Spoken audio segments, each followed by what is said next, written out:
শুভেচ্ছা আমন্ত্রণ চ্যানেল 24 এর সন্ধ্যা 7টার খবরে। শুনছিলেন সিলন ফ্যামিলি ব্লেন্ডটি শিরোনাম। পুরো খবরের সাথে থাকছি আমরা দুজন, আমি রহমান রাশেদ, নাজনীন নাসিরুদ্দৌলা। দর্শক, শুরুতেই প্রো সেনসিটিভ হোয়াইট প্লাস টুথপেস্টের সৌজন্যে বিশ্বকাপের খবর।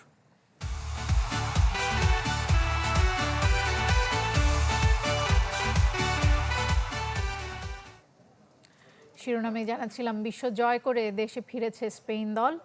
স্থানীয় সময় দুপুরে নিউ ইয়র্ক থেকে মাদ্রিদে পৌঁছায় লামিন ইয়ামাল, রদ্রি আর তেরেস্রা। এবং এই দেশটার রাজা বলেন বা প্রেসিডেন্ট, তাদের সাথে সাক্ষাৎ হবে এবং এই সাক্ষাতের পর ছাদ খোলা বাসে করে চ্যাম্পিয়ন প্যারেড করবে দে লা ফুয়েন্তের শিষ্যরা। রাতে মূল উৎসব হবে সিভিল স্কোয়ারে, যেখানে জমায়েত হতে পারে প্রায় 10 লাখ মানুষ।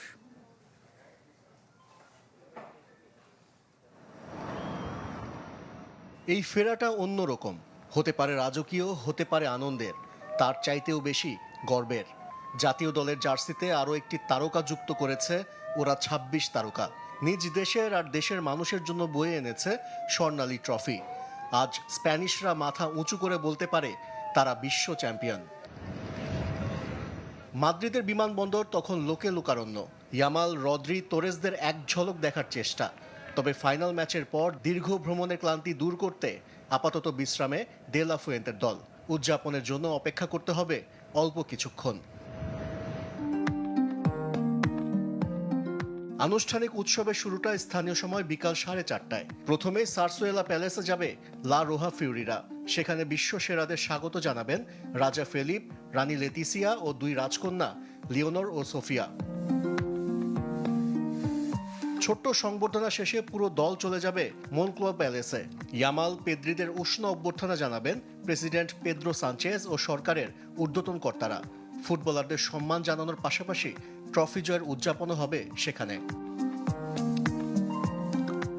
এরপর স্থানীয় সময় সন্ধ্যা 7টায় শুরু হবে ছাদখোলা বাসে চ্যাম্পিয়ন প্যারেড। মনক্লোয়া প্যালেস থেকে মাদ্রিদের বিভিন্ন গুরুত্বপূর্ণ সড়ক ঘুরে বিখ্যাত সিভিল স্কোয়ারে পৌঁছাবে দে লা ফুয়েন্তের দল। মূল উৎসবটা হবে সেখানেই। জনপ্রিয় শিল্পীদের গান, ডিজে, আতশবাজি তো থাকবেই। অনেক চমক অপেক্ষা করছে লামিন ইয়ামাল, রদ্রিদের জন্য। প্রায় 10 লাখ মানুষ জমায়েত হবে এই অনুষ্ঠানে, ধারণা করছে দেশটির প্রশাসন। উৎসবের যে কেবল শুরু। আশিক রুদ্র, চ্যানেল 24। নতুন বিশ্ব চ্যাম্পিয়ন স্পেন। স্বাভাবিকভাবে স্পেনে বিশাল উদযাপন, এবং সেই উদযাপনের খবর আপনাদেরকে সরাসরি জানাতে চাই। আমাদের সহকর্মী তৌফিকুর রহমান যোগ দিচ্ছেন স্পেন থেকে। তৌফিক, গত 5 বছরে বিভিন্ন পর্যায়ের খেলা ধরলে 16টা শিরোপা, এবং সর্বশেষ বাংলাদেশ সময় রাতে ধরলে নতুন করে সাম্রাজ্যের একটা সূচনা করেছে বিশ্ব ফুটবলের চ্যাম্পিয়ন। এয়ারপোর্টে নেমেছে বলে আমরা খবর পেয়েছি। একটু জানাবেন যে কালকে রাত থেকে এখন পর্যন্ত এই বীরদের বরণ করতে কিভাবে সেজেছে স্পেন। আপনাদেরকে ধন্যবাদ। আপনারা জানেন যে ঠিক 109টি ম্যাচ এবং 148টি দেশের প্রতিদ্বন্দ্বিতা শেষে কিন্তু বিশ্ব মুকুটটা কিন্তু শেষ পর্যন্ত স্পেনের গড়ে এসে পৌঁছেছে। সেই কাঙ্ক্ষিত সেই বিশ্বকাপ ট্রফি কিন্তু এখন স্পেনের ঘরে, এবং এই ট্রফিটা যারা অর্জন করেছে, যাদের হাত ধরে এই ট্রফিটা এসেছে, স্পেন ক্রিকেট দল আর ফুটবল দল, স্পেন ফুটবল দল কিন্তু ইতিমধ্যে স্পেনে এসে পৌঁছেছে এবং তাদেরকে কিন্তু স্পেনের রাজ পরিবার ইতিমধ্যে সম্বর্ধনা দিয়েছে। এবং আপনি জানেন যে রাজ পরিবারের সম্বর্ধনা শেষে কিন্তু স্পেনের প্রধানমন্ত্রী পেদ্রো সানচেজ তাদেরকে সম্বর্ধনা দেয় এবং এই বিশ্বকাপ জয়ের জন্য তাদেরকে অভিনন্দন জানায়। আর এই পর্ব শেষে কিন্তু কিছুক্ষণ পরেই তারা ছাদখোলা বাসে করে সারা মাদ্রিদের শহরে কিন্তু প্রদক্ষিণ করবে এবং এই ট্রফি প্রদক্ষিণ করবে। এতে করে এই ট্রফিটা দেখার জন্য, এই আনন্দ ভাগাভাগি করে নেওয়ার জন্য লাখ লাখ মানুষ কিন্তু ইতিমধ্যে রাস্তার 2 পাশে জড়ো হতে শুরু করেছে। আসলে মূল অনুষ্ঠানটা কিন্তু হবে হচ্ছে ঠিক বাংলাদেশ সময় রাত 11টার দিকে দ্য প্লাসা দে সিভিলেস নামক যে জায়গাটা আছে, সেখানে কিন্তু মূল অনুষ্ঠানটি অনুষ্ঠিত হবে, যেখানে মূলত এই ট্রফিটা উন্মোচন করা হবে এবং সেখানে আসলে বিভিন্ন আতশবাজি, গান, নাচের মধ্য দিয়ে কিন্তু এই উদযাপনটা করা হবে।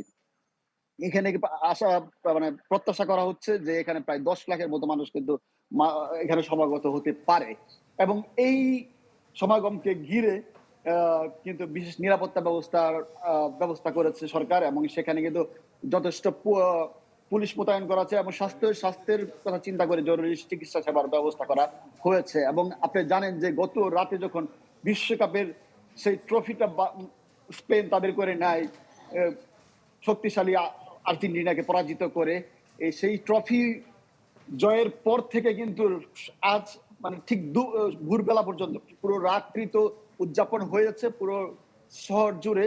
শুধুমাত্র আমি এই মাদ্রিদ কেন বলবো, ভ্যালেন্সিয়া, বার্সেলোনা, সেভিয়া সহ বিভিন্ন শহরে কিন্তু পুরো রাত জুড়ে ভোর পর্যন্ত মানুষ কিন্তু রাস্তায় রাস্তায় সেই উদযাপনটা করেছে, আতশবাজি ফুটিয়েছে এবং পাশাপাশি নাচ গান এবং নিশ্চয়ই এবং উদযাপন আরো রঙিন হবে বলেই মনে হচ্ছে দোলা। তৌফিকুর রহমানকে অসংখ্য ধন্যবাদ। যদিও তার পেছনের রাস্তা দেখে উদযাপনের খুব একটা আবেশ আমরা দেখতে পেলাম না, কিন্তু তিনি বলছিলেন যেমনটি যে পুরো স্পেনেই সেই উদযাপন হচ্ছে। তৌফিকুর রহমান স্পেন থেকে সরাসরি আমাদের সাথে যুক্ত হয়েছিলেন। আর ওদিকে ভাঙা মন নিয়ে দেশে ফিরছে আর্জেন্টিনার দল। তবে বেশিরভাগ ফুটবলারই নিউ ইয়র্ক থেকেই ছুটিতে চলে গেছেন। লিওনেল মেসি এবং রদ্রিগো ডি পল গিয়েছেন মায়ামিতে। রানার্স আপ হলেও আলবি সেলেস্তেদের জন্য গণসংবর্ধনার আয়োজন করতে চান আর্জেন্টিনার প্রেসিডেন্ট। আকাশের রংটা এখন ধূসর, শোকের আবহ আর্জেন্টিনা দলে। এক লিওনেল স্কালোনি ছাড়া গণমাধ্যমের মুখোমুখি হননি কেউ। অশ্রু আর চাপা কষ্ট আড়াল করার চেষ্টা লিওনেল মেসি, হুলিয়ান আলভারেজদের। একমাত্র ব্যতিক্রম নিকো পাজ। মাঠে নামার সুযোগ পাননি স্পেনে জন্ম নিয়ে আর্জেন্টাইন, তবে সামাজিক যোগাযোগ মাধ্যমে বার্তা দিয়েছেন। স্পেনকে অভিনন্দন জানানোর পাশাপাশি ট্রফি আবারও আর্জেন্টিনায় ফিরিয়ে আনার প্রতিশ্রুতি দিয়েছেন নিকো পাজ। অনেকটা তড়িঘড়ি করেই স্টেডিয়াম ছেড়ে গেছে আলবি সেলেস্তেরা। চার্টার বিমানে দেশে ফিরছেন কোচিং স্টাফ, সাপোর্টিং স্টাফ সহ কিছু খেলোয়াড়। বাকিরা বিভিন্ন দেশের বিভিন্ন শহরে ছুটি কাটাতে গেছেন। লিওনেল মেসি ও রদ্রিগো ডি পল মায়ামিতে ফিরে গেছেন। কিছুদিন বিশ্রাম কাটিয়ে ক্লাবে ফেরার কথা এই দুই তারকার। এদিকে আলবি সেলেস্তের ফেরার দিন ছুটি ঘোষণা করেছে দেশটির প্রেসিডেন্ট হাভিয়ার মিলেই। বিশ্বকাপ জিততে না পারলেও এই দলকে সমর্থন দিয়ে যাবার আহ্বান জানিয়েছেন তিনি। শুধু তাই নয়, কোচ ও খেলোয়াড়দের সাথে আলোচনা করে গণসংবর্ধনারও আয়োজন করতে চান আর্জেন্টিনার প্রেসিডেন্ট। আশরিক রুদ্র, চ্যানেল 24। বিশ্বকাপ ফাইনালে হারের পর রণক্ষেত্র আর্জেন্টিনার রাজধানী বুয়েনোস আইরেস। সমর্থকরা পুলিশের ওপর হামলা চালালে পরিস্থিতি নিয়ন্ত্রণে কাঁদানে গ্যাস আর জল কামান ব্যবহার করে আইনশৃঙ্খলা বাহিনী। এ ঘটনায় অন্তত 15 জনকে গ্রেপ্তারও করা হয়েছে। এদিকে হারের পরও আর্জেন্টিনায় একদিনের জাতীয় ছুটি ঘোষণা করা হয়। বিশ্বকাপে টানা দ্বিতীয় শিরোপা জয়ের স্বপ্ন বুনছিল আর্জেন্টাইন সমর্থকরা। বুয়েনোস আইরেসে ট্রফি প্যারেডের স্বপ্ন যখন সময়ের ব্যাপার, তখন ফাইনালে মেসিদের বিবর্ণ পারফরমেন্স হতাশ করে তাদের। রাজধানীতে পুলিশের সাথে ঘটে সংঘর্ষ। হার মেনে নিতে না পেরে তাণ্ডব চালায় উগ্র সমর্থকরা। পুলিশের দিকে ঢিল ও বোতল ছুড়লে উত্তপ্ত হয় পরিস্থিতি। কাঁদানে গ্যাস ও জল কামান ছুড়ে পরিস্থিতি সামাল দেয় পুলিশ।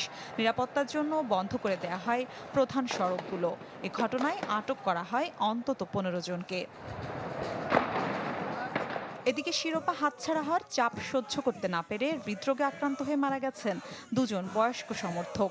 এছাড়া ওবেলিস্ক এলাকায় উদযাপনের সময় উঁচু স্থান থেকে পড়ে এবং অতিরিক্ত মদ্যপানে বেশ কয়েকজন গুরুতর আহত হয়ে হাসপাতালে চিকিৎসাধীন।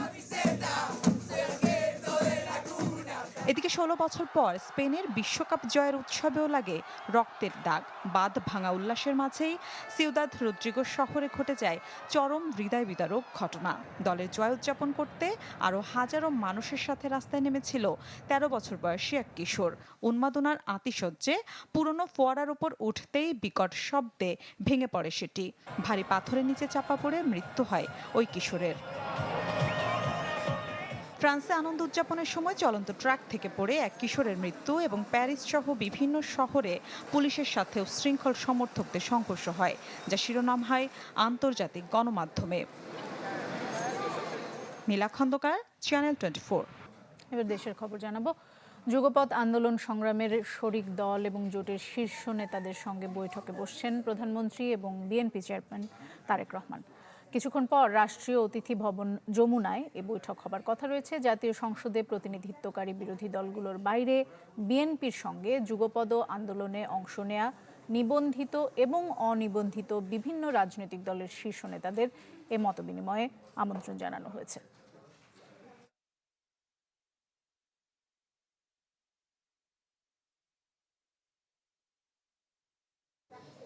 এ ব্যাপারে আরো তথ্য জানাতে আমাদের সাথে আমাদের সহকর্মী মুহাজির হক যুক্ত হচ্ছেন। মুহাজির হক, এখনো যদিও অফিসিয়ালি জানানো হয়নি যে কি বিষয়ে আলোচনা হবে বা কারা সেখানে আছেন, আপনি কি সেখান থেকে কিছু জানতে পেরেছেন কিনা যেটি দর্শকদেরকে জানাতে চান?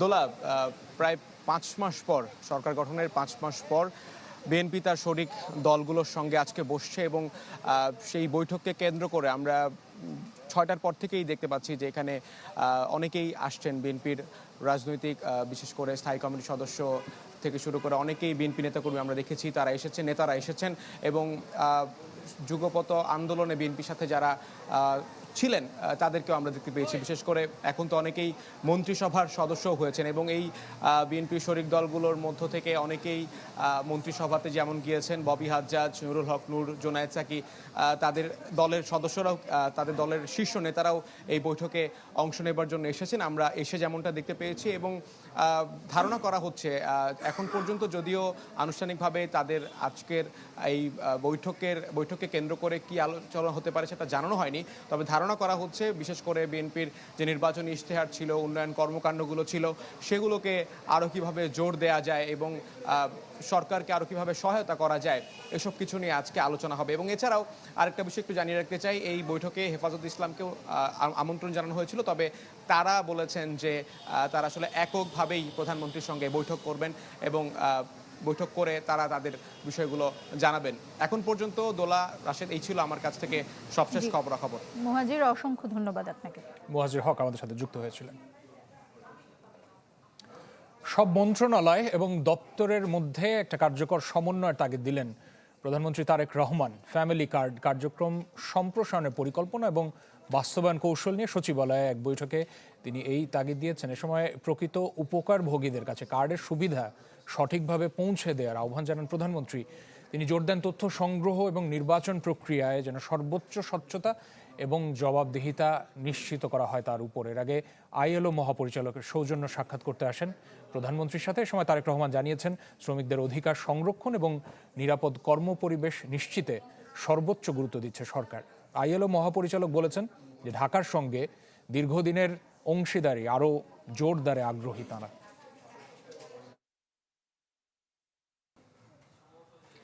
সাবেক রাষ্ট্রপতি জিয়াউর রহমান হত্যায় ৪৫ বছর পর গ্রেপ্তার মুজাফফর ইস্যুতে বেরিয়ে এলো এক রহস্যময় চরিত্র, যার নাম ফারুক, যার সাথে নিয়মিত কথা হতো মুজাফফরের।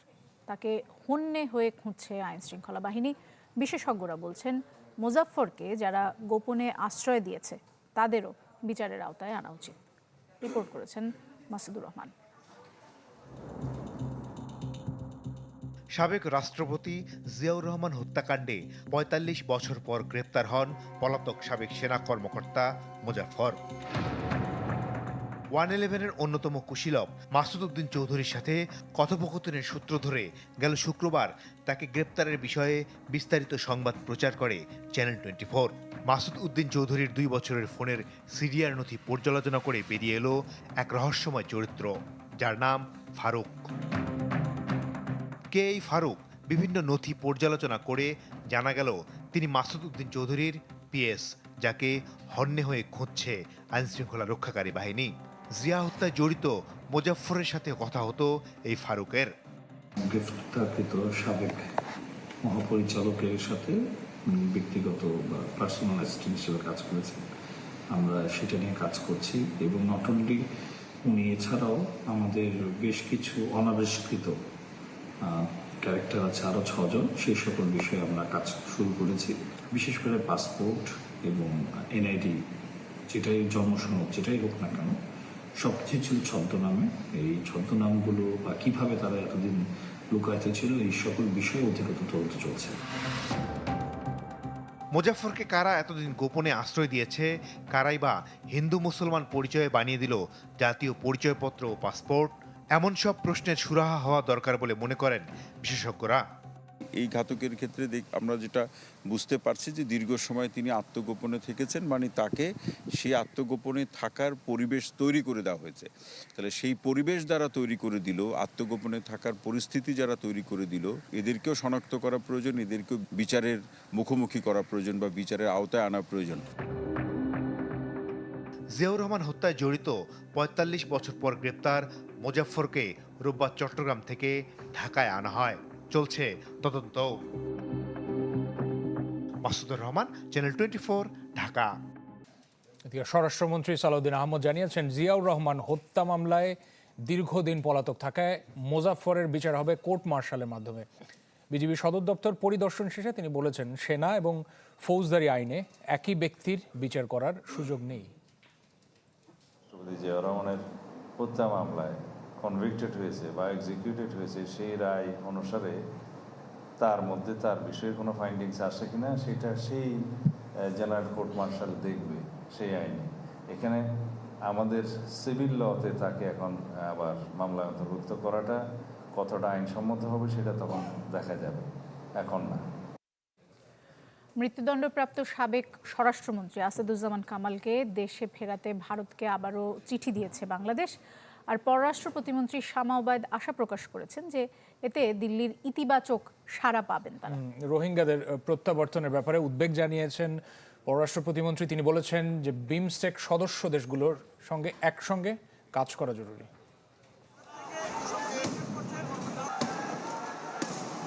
জুলাই আগস্টের আন্দোলন দমাতে দেখামাত্রই গুলির নির্দেশ দেয় হাসিনা সরকার। এরপরই ঘোলাটে হয়ে ওঠে পরিস্থিতি। মারণাস্ত্রের ব্যবহারে একের পর এক প্রাণহানিতে আরও ক্ষোভে ফুঁসে ওঠে ছাত্র জনতা। শেষ পর্যন্ত কারফিউ দিয়েও সামাল দেওয়া যায়নি বিক্ষোভ। গণ অভ্যুত্থানে হত্যার নির্দেশদাতা হিসাবে সাবেক স্বরাষ্ট্রমন্ত্রী আসাদুজ্জামান খান কামালকে গেল বছর মৃত্যুদণ্ড দেয় ট্রাইব্যুনাল। তাকে দেশে ফিরিয়ে আনতে ভারতকে চিঠি দেওয়া হয়েছে বলে জানালেন পররাষ্ট্র প্রতিমন্ত্রী। আসাদুজ্জামান খান বাংলাদেশের আইনে ওনার বিচার হয়েছে এবং উনি যেহেতু পলাতক আসামি, ওনাকে ফিরিয়ে আনার জন্য আমরা যে চিঠিটা দেওয়ার প্রয়োজন সেটাই আমরা দিয়েছি। এদিকে বিজিবি সদর দপ্তর পরিদর্শনে গিয়ে প্রতিবেশী দেশের পুশিন চেষ্টা নিয়ে কথা বলেন স্বরাষ্ট্রমন্ত্রী। জানান, সংকট সমাধানে পশ্চিমবঙ্গ নয়, কেন্দ্রীয় সরকারের সঙ্গে আলোচনা করবে বাংলাদেশ। কিছু কিছু অবৈধ অনুপ্রবেশ করেছিল, তার সংখ্যা বেশি নয়, সেটা আমরা অবৈধ অনুপ্রবেশকারীদের বিষয়ে আমরা ব্যবস্থা গ্রহণ করেছি। প্রদেশের যে নির্বাচিত সরকার, তাদের কিছু কিছু পলিটিক্যাল এজেন্ডার কারণে তারা এটা হয়তো প্রদর্শন করতে চেয়েছে, সেই বিষয়ে আমাদের বক্তব্য নাই। আমরা কথা বলবো কেন্দ্রীয় সরকারের সাথে। তিনি বলেন, বিভিন্ন সময় মিয়ানমার বাহিনীর পেতে রাখা মাইন বিস্ফোরণে হতাহতের ঘটনা ঘটেছে সীমান্তে। মায়ানমার সীমান্তটা আমাদের জন্য এখন খুবই ভালনারেবল হয়েছে। আমাদের প্রস্তাব আছে যে আমরা সেখানে কাঁটাতারের বেড়া নির্মাণ করতে চাই 109 কিলোমিটার। সীমান্ত সুরক্ষার পাশাপাশি জনকল্যাণে কাজে লাগাতে বিজিবিকে আরও শক্তিশালী করার কথাও বলেন স্বরাষ্ট্রমন্ত্রী। সিভিল পাওয়ারের যে কার্যক্রমটা। ইমতিয়াজ মাহমুদ, চ্যানেল 24, ঢাকা। 2 মাসের মধ্যে সাবেক আইজিপি বেনজির আহমেদকে দেশে ফিরিয়ে আনার প্রক্রিয়া শেষ হতে পারে। ইন্টারপোলের চাওয়া অনুযায়ী প্রয়োজনীয় সব নথি পাঠানো হলো দুবাই কর্তৃপক্ষের কাছে। সাবেক এক পুলিশ কর্মকর্তার দাবি যে এতে কোনো আইনি বাধা নেই। আমাদের সহকর্মী ফয়সাল হোসেন রিপোর্ট করেছেন। বাড়িতে বাড়ি থেকে টোকায় নিয়ে আসবো, মাটির তলে ঢুকলে সেখান থেকে বের করে নিয়ে আসবো। বাংলাদেশ পুলিশের 3টি গুরুত্বপূর্ণ পদে 1 দশকেরও বেশি সময় দায়িত্ব পালনকালে নানা কর্মকাণ্ডে বারবার সমালোচিত হয়েছেন বেনজির আহমেদ। বিভিন্ন আলোচিত ঘটনার পর দীর্ঘদিন আত্মগোপনে ছিলেন সাবেক এই আইজিপি। দেশ ছেড়ে আবাস গড়েন সংযুক্ত আরব আমিরাতে। সেখানেই গত 12 জুন তাকে গ্রেপ্তার করা হয়। সংসদে এই তথ্যটি নিশ্চিত করেন স্বরাষ্ট্রমন্ত্রী সালাউদ্দিন আহমেদ। দুর্নীতি মামলায় অভিযুক্ত বেনজির আহমেদকে সংযুক্ত আরব আমিরাত পুলিশ কর্তৃক গ্রেফতার করা হয়েছে। এরপর থেকেই প্রশ্ন, কবে দেশে ফিরিয়ে আনা হবে বেনজিরকে। 1 মাসের আলটিমেটাম দিয়েছিলেন স্বরাষ্ট্রমন্ত্রী, তা শেষ হয়েছে। ইতোমধ্যেই দুবাই পুলিশের কাছে ইন্টারপোলের চাওয়া অনুযায়ী সব নথি জমা দিয়েছে দুদক ও বাংলাদেশ পুলিশের প্রতিনিধি দল। গ্রেপ্তারের পর দুবাইয়ে অর্থ আত্মসাতের একটি মামলায় কারাগারে আছেন তিনি। আমার দৃঢ় বিশ্বাস আগামী 1-1.5 মাস পুলিশের সাবেক এই কর্মকর্তার দাবি, দুবাই সরকারের ইতিবাচক সাড়া মিলেছে। সব ঠিক থাকলে আগামী 2 মাসের মধ্যেই বেনজিরকে দেশে ফিরিয়ে আনা সম্ভব হবে। ওই মামলা নিষ্পত্তি হতে হবে, তারপরে আসবে, এরকম কোনো কথা নেই। কারণ আপনারা জানেন যে যে দেশে সে গ্রেপ্তার হয়েছে সেটা তো কোনো গণতান্ত্রিক রাষ্ট্র না, এটা রাজতন্ত্র সিস্টেম। তো সুতরাং রাজতন্ত্র সিস্টেম তারা চাইলেই ফেরত পাঠিয়ে দিতে পারবে। ইউএই সরকার অর্থাৎ দুবাই সরকারেরও একটা সম্মতি আছে, তারা কিন্তু দিবে না এরকম কথা বলে নাই। তা আমার দৃঢ় বিশ্বাস আগামী 1-1.5 মাসের মধ্যেই তাকে হয়তো ফিরিয়ে আনা সম্ভব হবে। অর্থ আত্মসাৎ, প্রতারণা, জমি দখল সহ বেনজির আহমেদের বিরুদ্ধে দেশের বিভিন্ন স্থানে ডজনখানিক মামলা রয়েছে। দেশে ফিরলে এসব মামলারও মুখোমুখি হতে হবে সমালোচিত এই পুলিশ প্রধানকে। ফয়সাল হোসেন, চ্যানেল 24, ঢাকা। হাম উপসর্গে আরও 5 জনের মৃত্যু হয়েছে। গেল 24 ঘন্টায় নতুন রোগী শনাক্ত হয়েছে 1069 জন। এক বিজ্ঞপ্তিতে তথ্য জানিয়েছে স্বাস্থ্য অধিদপ্তর। বলা হয়, গেল 15 মার্চের পর থেকে এ পর্যন্ত নিশ্চিত হামে 95 জনের মৃত্যু হয়েছে। একই সময়ে সন্দেহজনক হাম রোগী মৃত্যুর সংখ্যা 698। এখন পর্যন্ত নিশ্চিত হাম রোগী 14,578 জন। এছাড়া সন্দেহজনক হাম রোগীর সংখ্যা 1,18,570। এ পর্যন্ত হাম সন্দেহে হাসপাতালে ভর্তি হয় 1,01,026 জন। এর মধ্যে ছাড়পত্র পেয়েছেন 97,532 জন। বরখাস্ত সেনা কর্মকর্তা জিয়াউল আহসানের জলশিরির বাড়িতে অভিযান চালিয়েছে দুদক। এ সময় বিপুল আর্থিক অসঙ্গতি তথ্য মিলেছে বলে দাবি করছে সংস্থাটি। এদিকে সাবেক ভূমিমন্ত্রী সাইফুজ্জামান চৌধুরীর বাড়ি থেকে 260 ধরনের সম্পদ তালিকাভুক্ত করা হয়েছে। জ্ঞাত আয় বহির্ভূত সম্পদের খোঁজে সাবেক সেনা কর্মকর্তা জিয়াউল আহসানের বাড়িতে দুদকের অভিযান। নারায়ণগঞ্জের রূপগঞ্জে জিয়াউল আহসানের 8 তলার এই অ্যাপার্টমেন্ট থেকে আসবাবপত্র সহ বিভিন্ন সরঞ্জামের তালিকা করেন দুদক কর্মকর্তারা। সেখান থেকে বিপুল পরিমাণ আর্থিক অসঙ্গতির তথ্য মিলেছে বলে জানান তারা। 8 তলা যে ভবনটি আছে, এই ভবনটি রিসিভারকে সঠিকভাবে বুঝিয়ে দেওয়ার জন্য আজকে দুদক থেকে একটি টিম গেছে। সেখানে বিভিন্ন ধরনের আসবাবপত্র আছে, তারপরে ব্যবহার্য সামগ্রী বা পোশাক পরিচ্ছদ বিপুল পরিমাণ পাওয়া গেছে। এছাড়া কিছু আর্থিক অসঙ্গতির দালিলিক তথ্য প্রমাণ পেয়েছে, যা আমাদের তদন্ত কাজে সহায়তা করবে বলে সংশ্লিষ্ট কর্মকর্তা ধারণা করছেন। এর আগে সাবেক ভূমিমন্ত্রী সাইফুজ্জামান চৌধুরী জাবেদের গুলশানের বাসায় 2 দিন ধরে অভিযান চালায় দুদক। এ সময় তার বাড়ি থেকে 260 ধরনের সম্পদ তালিকাভুক্ত করা হয়। সাইফুজ্জামানের জাবেদের ওখানে 2টি ফ্ল্যাট ছিল। এখানে drawing room, bedroom, kitchen room, এগুলো থেকে প্রায় আমাদের যে লিস্ট এই অনুযায়ী প্রায় 260 আইটেমের বেশি ওখানে ব্যবহার্য সামগ্রী পাওয়া গেছে। এবং এগুলো আমাদের তো অনুসন্ধানের মামলা, এগুলো তদন্ত শেষ হইলে হয়তো আপনাদেরকে বিস্তারিতভাবে আপনাদের বলা যেতে পারে। এদিকে সমালোচিত রিজেন্ট গ্রুপের চেয়ারম্যান মোহাম্মদ শাহেদকে রাজধানীর ইসিবি চত্বর এলাকা থেকে আবারও গ্রেফতার করেছে ক্যান্টনমেন্ট থানা পুলিশ। আহমেদ সোহাগ, চ্যানেল 24, ঢাকা।